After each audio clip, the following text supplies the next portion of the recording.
Welcome to ఊరువాడ. BRS నేతల Medigadda barrage సందర్శన సమయంలో ఉద్రిక్తత ఏర్పడింది. బ్యారేజ్ పైకి ఒక్కసారిగా దూసుకొచ్చిన బీఆర్ఎస్ శ్రేణులు పోలీసులు బ్యారేజ్ గేట్లను మూసివేసి అడ్డుకున్నారు. అయితే ఈ సందర్భంగా పోలీసులు బీఆర్ఎస్ కార్యకర్తల మధ్య తోపులాట చోటు చేసుకుంది. బీఆర్ఎస్ పై కోపం రైతులపై చూపించొద్దన్నారు ఆ పార్టీ వర్కింగ్ ప్రెసిడెంట్ మాజీ మంత్రి కేటీఆర్. రైతులపై పగబట్టొద్దని, నీళ్లు విడుదల చేయాలని ప్రభుత్వానికి సూచించారు. నిపుణుల సలహాలు తీసుకుని రిపేర్ చేయించాలని సూచించారు. కొంతమేర సమస్య ఉంటే మిగతా బ్యారేజ్కి ఏమైందని ప్రశ్నించారు కేటీఆర్. బీఆర్ఎస్ మేడిగడ్డ సందర్శనపై మంత్రి పొన్నం ప్రభాకర్ సెటైర్లు వేశారు. మేడిగడ్డకు ఏం పీకడానికి వెళ్లారని మిమ్మల్ని అన్నారు, ఇప్పుడు మీరేం పీకడానికి వెళ్లారు అని ప్రశ్నించారు ఆయన. ఏం బొందలగడ్డ చూడ్డానికి బీఆర్ఎస్ నేతలు వెళ్లారా అని వ్యాఖ్యానించారు పొన్నం. మరోవైపు బీఆర్ఎస్ మేడిగడ్డ పర్యటనకు కౌంటర్ గా పాలమూరు బాట పట్టింది కాంగ్రెస్ పార్టీ. ఉమ్మడి రంగారెడ్డి, ఉమ్మడి మహబూబ్ నగర్ జిల్లా కాంగ్రెస్ నేతలు ఈ పర్యటనలో పాల్గొనున్నారు. 10 ఏళ్ల బీఆర్ఎస్ పాలనలో ఉమ్మడి పాలమూరు జిల్లాకు తీరని అన్యాయం జరిగిందని ఆరోపిస్తున్న కాంగ్రెస్ ప్రాజెక్టుల స్థితిగతులను వివరించేలా ప్లాన్ చేసుకుంది. నారాయణ్ ఖేడ్ ఎంపీ బీబీ పాటిల్ బీజేపీలో చేరారు. ఆయనకు కండువా కప్పి పార్టీలోకి ఆహ్వానించారు తరుణ్ చుగ్. బీబీ పాటిల్ చేరికతో బీఆర్ఎస్ పూర్తిగా సమాప్తమైందని, ఆ పార్టీలో కేసీఆర్, కేటీఆర్, కవిత మాత్రమే మిగులుతారని వ్యాఖ్యానించారు. బీఆర్ఎస్ లో రోజుకో వికెట్ పడిపోతుందన్నారు బీజేపీ ఎంపీ లక్ష్మణ్. రాహుల్ గాంధీ తెలంగాణ నుంచి పోటీ చేయాలని ప్రతిపాదించామన్నారు మంత్రులు ఉత్తమ్ కుమార్ రెడ్డి, కోమటిరెడ్డి వెంకటరెడ్డి. నల్గొండ లేదా భువనగిర్ లో పోటీ చేయాలని కోరుతున్నామన్నారు. రాహుల్ ను 4 లక్షల మెజార్టీతో గెలిపించే బాధ్యత తమదని చెప్పారు ఉత్తమ్, కోమటిరెడ్డి. బీజేపీ ఎంపీ అరవింద్ ను ప్రజలు మర్చిపోయారని అన్నారు మంత్రి కోమటిరెడ్డి వెంకటరెడ్డి. తాను రైతు బంధు నిధులు కొట్టేశాననడం సరికాదు అని అన్నారు. పార్లమెంట్ ఎన్నికల తర్వాత సీఎం కుర్చీని రేవంత్ నుంచి మంత్రి తాను లాక్కుంటారని అరవింద్ చేసిన వ్యాఖ్యలకు కౌంటర్ ఇచ్చారు కోమటిరెడ్డి. సీఎం రేవంత్ కి కేటీఆర్ సవాల్ కౌంటర్ గా ప్రతి సవాల్ చేశారు కాంగ్రెస్ ఎమ్మెల్సీ జీవన్ రెడ్డి. కేటీఆర్ కి దమ్ముంటే నిజామాబాద్ ఎంపీగా పోటీ చేయాలన్నారు. రానున్న లోక్సభ ఎన్నికల్లో బీఆర్ఎస్ ఒక్క ఎంపీ సీట్ను కూడా గెలవలేదన్నారు జీవన్ రెడ్డి.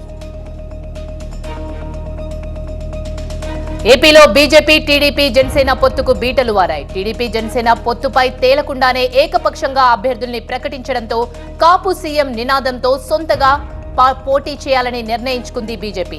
కాపులను దగ్గరయ్యే వ్యూహం పన్నుతోంది. అభ్యర్థుల్ని స్క్రూట్నీ చేసి ఒక్కో నియోజకవర్గం నుంచి 3 అభ్యర్థుల్ని ఖరారు చేసి అధిష్టానానికి జాబితా పంపనున్నారు రాష్ట్ర అధ్యక్షురాలు పురంధేశ్వరి. ఏపీ అభివృద్ధి కోసం పనిచేస్తుంటే కొందరు వెనక్కి లాగాలని చూస్తున్నారని ఆరోపించారు సీఎం జగన్. అలాంటి మారీచీలతో తాను యుద్ధం చేస్తున్నానని తెలిపారు. జగన్ అనే వ్యక్తి ఒక్కడు తప్పుకుంటే పేదలకిచ్చే పథకాలన్నీ నీరు కారిపోతాయని హెచ్చరించారు. చంద్రబాబు, పవన్ చెప్పే అబద్ధాలను ప్రజలు నమ్మవద్దన్నారు. కృష్ణా జిల్లా పామరులో పర్యటించి జగనన్న విద్యా దీవెన కార్యక్రమంలో పాల్గొన్నారు సీఎం. రాష్ట్రంలో ఉన్నత విద్య అభ్యసిస్తున్న 9.44 లక్షల మంది విద్యార్థులకు విద్యా దీవెన కింద 708 కోట్ల రూపాయల నిధులను విడుదల చేశారు. పామరులో బటన్ నొక్కి తల్లులు, విద్యార్థుల జాయింట్ అకౌంట్ లో పూర్తి ఫీజు రియంబర్స్మెంట్ జమ చేశారు. ఏప్రిల్ మొదటి వారంలోనే ఎన్నికలు జరిగే అవకాశం ఉందన్నారు బీజేపీ రాష్ట్ర అధ్యక్షుడు కిషన్ రెడ్డి. మోదీ వచ్చాక ఉగ్రవాదం అంతమై దేశం ప్రశాంతంగా ఉందని, గతంలో కాంగ్రెస్ ప్రభుత్వం 12 లక్షల కోట్ల రూపాయలు దోచుకుందని, మోదీ ప్రభుత్వంలో ఒక్క రూపాయి కూడా అవినీతి లేదన్నారు కిషన్ రెడ్డి.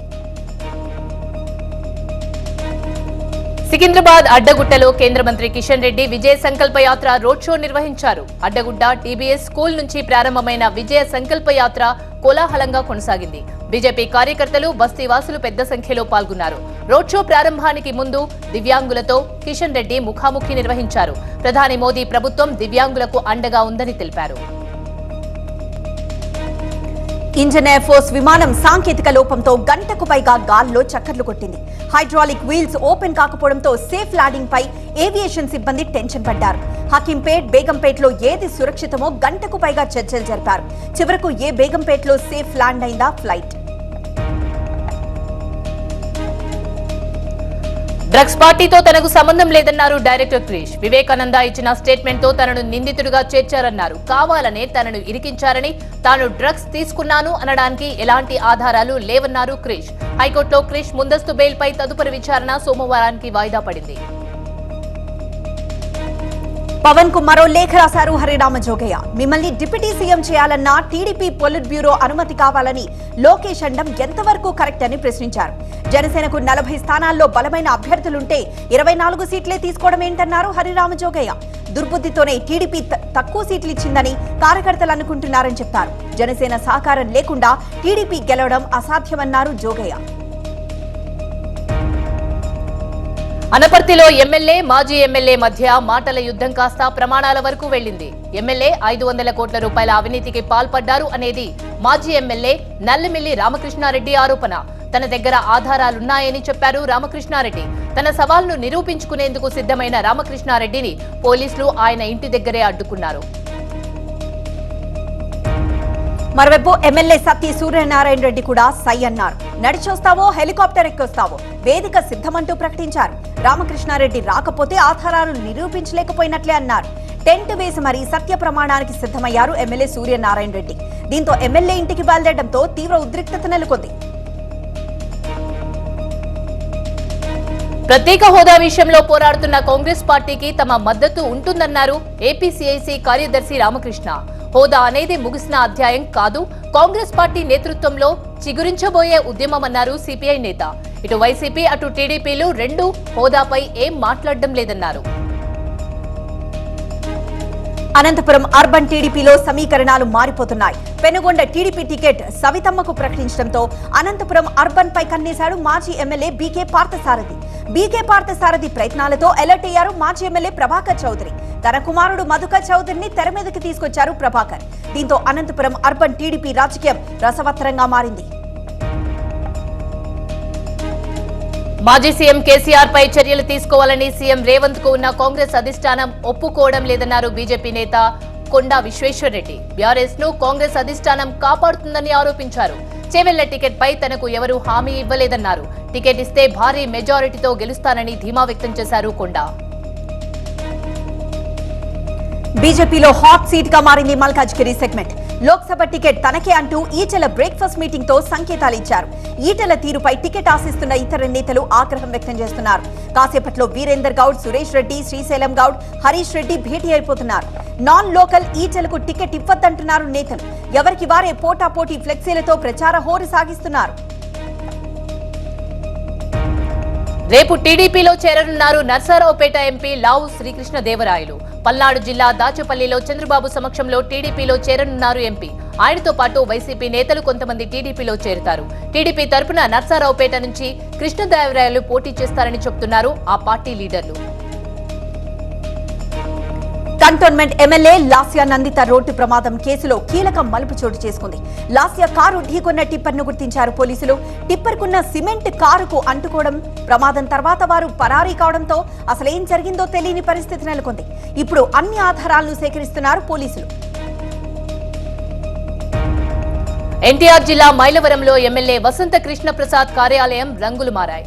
వైసీపీ బోర్డులు, ఫ్లెక్సీలను తొలగించారు. పసుపు రంగుతో కొత్త రూపును సంతరించుకుంది ఎమ్మెల్యే కార్యాలయం. త్వరలో టీడీపీలో చేరనున్నారు ఎమ్మెల్యే వసంత కృష్ణ ప్రసాద్.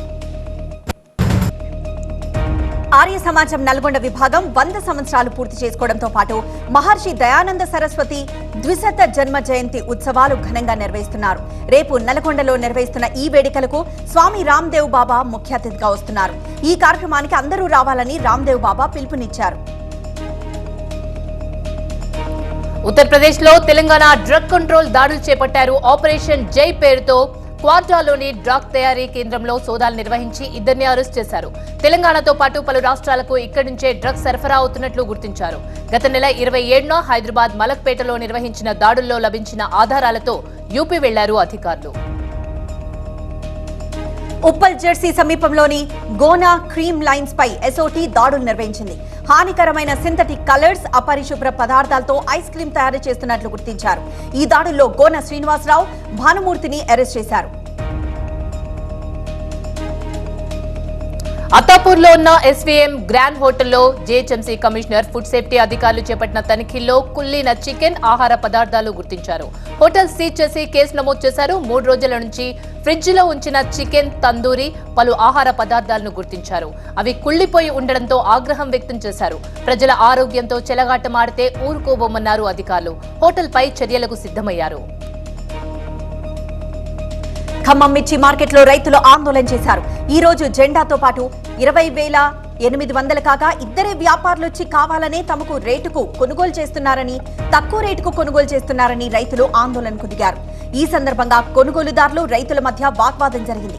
కొనుగోళ్లు జరపకుండా గేట్ వద్ద ట్రాక్టర్లు, మిర్చి బస్తాలు పెట్టి రైతులు నిరసన చేపట్టారు. ఈ సందర్భంగా కొద్దిసేపు మార్కెట్లో కొనుగోళ్లు నిలిచిపోయాయి.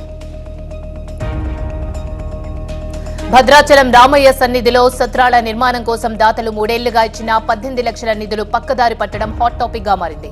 కొందరు ఉద్యోగులు నిధులు మాయం చేసినట్టు దాతలు ఆరోపిస్తున్నారు. పటాన్చెరు ఓఆర్ఆర్ సమీపంలోని జాతీయ రహదారిపై భారీ మొత్తంలో గంజాయి పట్టుబడింది. ఓ వాహనంలో తరలిస్తున్న 45 లక్షల విలువైన 220 కిలోల ఎండు గంజాయిని సంగారెడ్డి జిల్లా ఎక్సైజ్ టాస్క్ ఫోర్స్ టీం పట్టుకుంది. మహారాష్ట్ర సతారాకు చెందిన చంద్రకాంత్ ఖర్గేను అదుపులోకి తీసుకుని రిమాండ్కు తరలించారు. ఏపీలో భారీ బందోబస్తు నడుమ ఇంటర్ పరీక్షలు ప్రారంభమయ్యాయి. ఉదయం 9 గంటలకు ప్రారంభమైన పరీక్షలు మధ్యాహ్నం 12 గంటలకు ముగిశాయి. అధికారులు నిమిషం నిబంధన పకడ్బందీగా అమలు చేశారు. ఖమ్మంలో ఎల్ఈడి మ్యూజియంలో సహస్ర శివలింగాలు చూసి జనం ఆశ్చర్యపోతున్నారు. ఉన్నది ఒకటే లింగమే అయినా ఎల్ఈడిలో మాత్రం 1000 లింగాలుగా కనిపిస్తోందని చెబుతున్నారు. హైదరాబాద్ గాజుల రామారాం కైసర్ నగర్ లో ఓ నిందితుడి నుంచి 600 గ్రాముల గంజాయిని సీజ్ చేశారు ఎస్ఓటీ పోలీసులు. మరో ఘటనలో 2 విద్యార్థుల నుంచి 700 గ్రాముల గంజాయిని గుర్తించారు. ఉమ్మడి కరీంనగర్ జిల్లాలో ఇసుక కొరతతో భవన నిర్మాణ రంగం కుంటుపడింది. ఇసుక క్వారీలపై కొత్త సర్కార్ కొరడా జుల్పించడంతో ఇసుక దొరక్క నిర్మాణాలు సగంలోనే నిలిచిపోయాయి. కొత్త ఇసుక చట్టం వచ్చేదాకా ఇసుక కొరత తప్పేలా లేదు. సందేశ్ ఖలీ ఘటనలో నిందితులను రక్షించేందుకు తృణమూల్ ప్రభుత్వం ప్రయత్నిస్తోందన్నారు ప్రధాని మోదీ. పశ్చిమ బెంగాల్లోని అరాంబాగ్ లో జరిగిన ఎన్నికల ప్రచార సభలో పాల్గొన్నారు. మా మాటి మనుష్ అనే నినాదాలతో అధికారంలోకి వచ్చిన తృణమూల్ ప్రభుత్వం ఇప్పుడేం చేస్తుందో గమనించాలన్నారు. సందేశ్ ఖలీలో జరుగుతున్న ఘటనలను చూసి రాజా రామ్మోహన్ రాయ్ ఆత్మ కన్నీరు పెడుతోందన్నారు. అంతకుముందు జార్ఖండ్ ధన్బాద్ లో పర్యటించారు ప్రధాని మోదీ. పలు అభివృద్ధి కార్యక్రమంలో పాల్గొన్న తర్వాత అక్కడ ఏర్పాటు చేసిన బహిరంగ సభకు హాజరయ్యారు. ఓపెన్ టాప్ జీప్ లో సభకు చేరుకున్న మోదీకి ఘన స్వాగతం పలికారు బీజేపీ నేతలు, కార్యకర్తలు. బీజేపీ మరోసారి అధికారంలోకి వస్తే వంట గ్యాస్ సిలిండర్ ధరలు 2000కు పెరగడం ఖాయమన్నారు పశ్చిమ బెంగాల్ సీఎం మమతా బెనర్జీ. అదే జరిగితే మళ్లీ కట్టెలతో వండుకోవాల్సిన కాలానికి వెళ్లిపోతామన్నారు. కేంద్రం తీరుపై మండిపడ్డారు దీదీ. బీజేపీని నమ్మవద్దని ఓటర్లను కోరారు.